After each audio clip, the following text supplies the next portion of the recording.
დღეს ჩვენ დაგიბრუნდით და დაგიბრუნდით ჩვენი 2004 წლის Subaru Legacy-ით ვაგონი უნივერსალი, როგორც ვეძახით. ეს არის ზუსტად ის კუზაო, რომელი კუზაოც მე მომწონს და მიყვარს. ჩემი ერთ-ერთი ფავორიტი არის Subaru-ებში.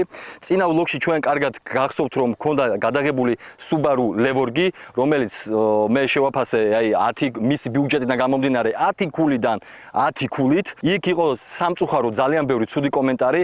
არის ერთი მოცემულობა და ერთი ფაქტი. ვიღაცას რაღაც მოწონს მწვანე, ვიღაცას მოწონს რაღაც წითელი. კი ბატონო, გემოვნება არის ზუსტად ის საკითხი, რადგან დაობენ და კამათობენ, მაგრამ ყველაფერს აქვს რაღაცა საზღვრები. არ უნდა გადავიდეთ პირად შეურაცხყოფებში, იმიტომ რომ თუ პირად შეურაცხყოფებში გადმოდიხართ კომენტარებში თან და კლავიატურის ლომები რო ხართ, მაშინ იმის ტრაკიც უნდა გქონდეთ, რომ როცა გწერთ პირადში მიპასუხოთ და მერე ის რომ ვიღაც ბავშვმა გაგიტეხათ და ვიღაცა მომწერა თქვენი Facebook გვერდით და ეგეთი რაღაცები, მოდი არ გინდათ რა.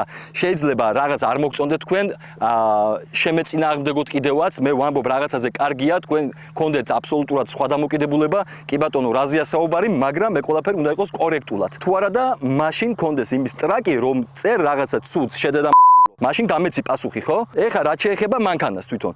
იქ იყო კომენტარები, საკმაოდ ასე ვთქვათ, მე გვერდები შემდეგ რომ მოვიძია იმ ადამიანების, ვინც აკომენტარებდა, ბევრმა მომწერა, რომ ნუ Subaru-ს ძრავი არ არის გამძლე და Subaru რა მანქანა და ნუ ასე შემდეგ, ასე შემდეგ. ამ ადამიანებზე არ მაქვს, რა თქმა უნდა, საუბარი, კი ბატონო, მას არ მოწონს, მისი ფიქრით და მისი აზრით, ნუ Subaru ძრავი არ ვარ გასაგებია. აქენა გამომდინარე გადავწყვიტეთ, რომ ჩვენ დღეს გადაგვეღო ეს მანქანა, ეს მანქანა არის ჩემი შვილის საბასი, 2004 წლიანი, რომელსაც აქვს 220 გარბენი, არაჩვეულებრივად მუშაობს. მე დავქოქავ კიდევაც ეხა მანქანას და ნახავთ ძრავი თუ როგორ კარგ მდგომარეობაში არის. არასოდეს არ არის ძრავზე რემონტი გაკეთებული. ჩვეულებრივად, რაც შეიძლება სხვების კაი არა უშავს გავაგზავნე. შეიძლება ძალიან ბევრისთვის მიუღებელიც იყოს და თქვას რომ რაში ჭირდება ამ მანქანას სუპერი ჩასხმა, რაც ეს მანქანა დაახლოებით 4 წელი არის უკვე რაც მყავს. სუპერის გარდა არასოდეს არ ჩამისხია არანაირი სხვა საწვავი. ვასხამ სუპერს, იმიტომ რომ წესით ამას ამ მანქანას და ამ ძრავს პრემიუმი უწერია, მაგრამ იქენა გამომდინარე რომ საქართველოში ჩვენ და სამწუხაროდ სუპერი არ სუპერობს, აი ის სუპერი არის ზუსტად პრემიუმი, რომელიც ჭირდება მას. აქენა გამომდინარე ჩვენთან რასაც ქვია სუპერი, ვასხამთ იმას და ვუვლით მანქანას. ერთხელ იყო შემთხვევა, როდესაც ჩვენ, ესე იგი, მე მაინტერესებდა უბრალოდ ცოტა ბიუჯეტიან ძრავის ზეთთან დაკავშირებით, ანუ როგორ იმუშავებდა. სხვადასხვა ვერ იმუშავა კარგად და ცოტა შეჭამა კიდევაც, კვამლიც გამოუშვა, ეგრევე ჩაუშვით ისევ ის ზეთი, რომელსაც მანამდე ვიყენებდით და მანქანა გასწორდა და მუშაობს იდეალურად. მე მინდა ეხლა რომ დავქოქო მანქანა, კაპოტს ავხდი და მოვუსმინოთ ძრავის ხმას. თუ აი 220 აქვს გარბენი და მე დარწმუნებული ვარ, რომ კიდევ ძალიან ბევრ ახალ მანქანას, ეს არის ეხლა ფაქტიურად 21-22 წლის მანქანა. ძალიან ბევრ ახალ მანქანას მოინელებს რა. ანუ რატო არის ეს მანქანა ეხლა კარგი? 4 წელი არის მყავს. თითქმის ყოველ დღე ერთი პერიოდი რა, დაახლოებით 2 წელი ZZ, 2 წელი ZZ ყოველ დღე 9 ტონა ტვირთს ვატარებდი. და ამ მანქანას აი ხედავთ ძრავი როგორ მუშაობს, როგორ მდგომარეობაში არის, აალების სანთლებიც კი არ ამაქვს გამოცვლილი. ამ 4 წლის განმავლობაში რაც მე მყავს, გავატარე ძალიან ბევრი. მხოლოდ ერთხელ ჩაუტარდა სერვისი სავალი ნაწილების. მეტი არაფერზე ხელი ფაქტიურად არ მიხლია რა ამ მანქანაზე. ესე იგი, რატომ მომწონს ახლა მე? ტევადობა აქვს ძალიან კარგი, არის ძალიან გამძლე, ძრავი მუშაობს იდეალურად და ასევე თუ თუ წახვალთ მთაში, მთავარი არის მანქანა სიმაღლე იყოს, თუ წახვალთ მთაში, ტალახში, ყინვა, თოვლი, ყველგან დადის იდეალურად, არ ჩამოუვარდება დიდ ჯიპებს.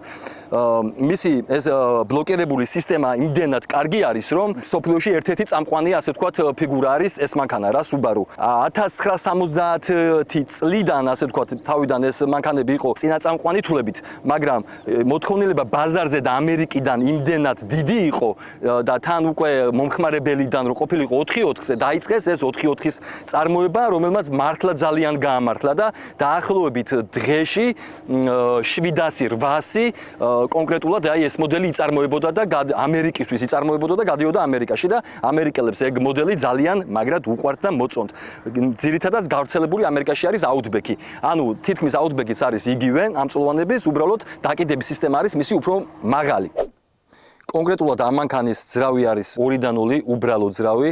ამ ძრავს ეძახიან ერთ ძრავს, ვანუსი არის უბრალოდ დამატებული. მისი ცხენები შეადგენს 180 ცხენამდე და წარმოიდგინეთ ამდენი წლის შემდეგაც კი იდეალურად დადის. ესე იგი, ჩემი მანქანა Subaru Levorg, რომელიც წინა ვლოგში გქონდა ჩვენ გადაღებული, ის არის ტურბინიანი 1.6, თან ახალი მანქანა არის ძალიან მცირე გარბენით და ფაქტიურად, ესე იგი, დაძვრაში მე და საბარო დავდექით, გვაინტერესებდა, ანუ რომელი წავიდოდა კარგად და დაახლოებით აი ორი კორპუსით გავიდა თავიდან ეს უბრალოდ ტურბინის ხარჯზე თავისთავად მე გავიდა Subaru Levorg-ი. 440-ზე ეს გაასწრებს ჩვეულებრივად რა.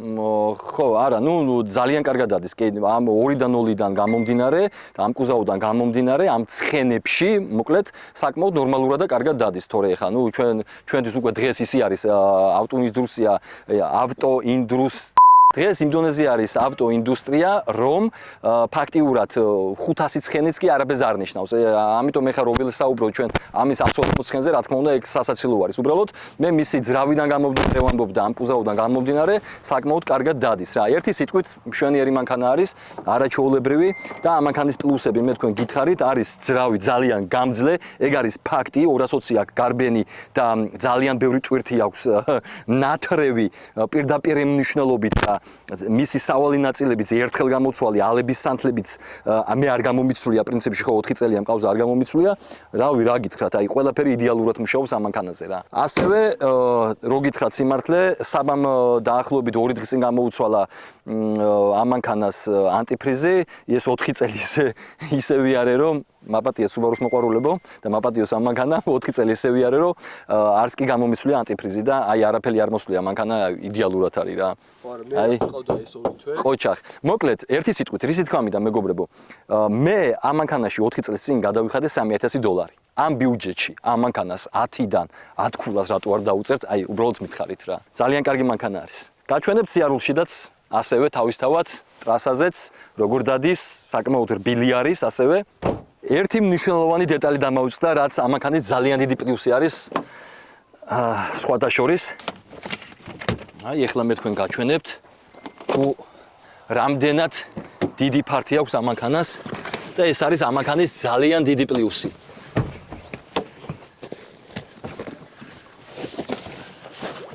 აჰა. მაპატიეთ. აბატონო, აი ხედავთ რა ხელაფართი არის? აი ჩოლებად შეგიძლიათ წამოწვეთ. სადმე მთაში წახვიდეთ და დაისვენოთ. ჩოლებრივად ვეტევი, აი 2 მეტრიანი ადამიანი, ჩვეულებრივად ვიმართები, ჩვეულებრივად ვეტევი, აი პრობლემა არ არის არანაირად. ერთი სიტყვით მეგობრებო, ამ მანქანას ბევრი რამისთვის გამოიყენებთ. უგზოობა წარმოედგინეთ და როგორ რბილად დადის რა, ამდენი ხნის 22 წლის მანქანა რა, როგორი რბილად დადის. ძალიან მაგარი არის რა. მე კიდე არ გეშინია რამეს გადაარტყან, რამე არ არის აქ ისეთი გზა სიტყვაზე, რომ ამ მანქანა ვერ გაიაროს. სადღაც კლდეებზე შეიძლება ვერ იაროს, მაგრამ აი ესეთ ადგილებში აი მართლა არ გეშინია არაფრის რა. აი ამ ხრივ არის ძალიან კარგი და მიტომ ამბობ რომ ეს მანქანა არის უნივერსალი რა, ზოგადად Subaru არის უნივერსალი მანქანა, საოჯახოდ გინდა, სატვირთოდ გინდა, ტალახში გინდა, სოფელში, რაიონში, ქალაქში, რა ვიცი, ყველგან არის ძალიან კარგი მოკლედ რა და მე ყოველთვის ხას უსვა იმას რომ აი მისი ბიუჯეტიდან გამომდინარე არის ნომერ პირველი მანქანა რა. შემთხვევით ხომ არ გეცნობათ ეგ მანქანა. თუ ვიდეო მოგეწონათ და გინდათ რომ თქვენი მანქანას გადავიღოთ, მოგწერეთ პირად შეტყობინებაში და ჩვენ თქვენ მანქანასაც აუცილებლად გადავიღებთ. და კიდევ ერთი მთავარი რამე. აი ეხლა აქ რაღაც გამოჩნდება და თითი დააჭირეთ აუცილებლად.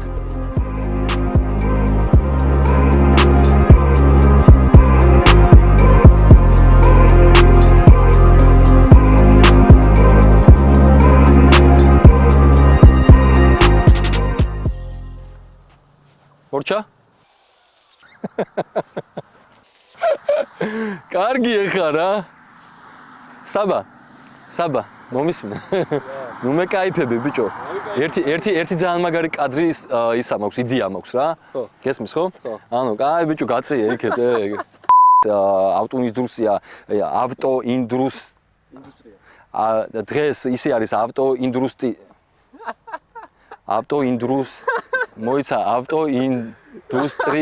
ავტოინდუსტრია. დღეს იმ დონეზე არის რა ბიჭო მითხარი? ინდუსტრია. გამიმარცვლე. ინდუსტრია. ინდუსტრია. ო, სტრიები არ გაგიჩნდა, იზახი. ინდუსტრია. ინდუსტრია. ინდუსტრია.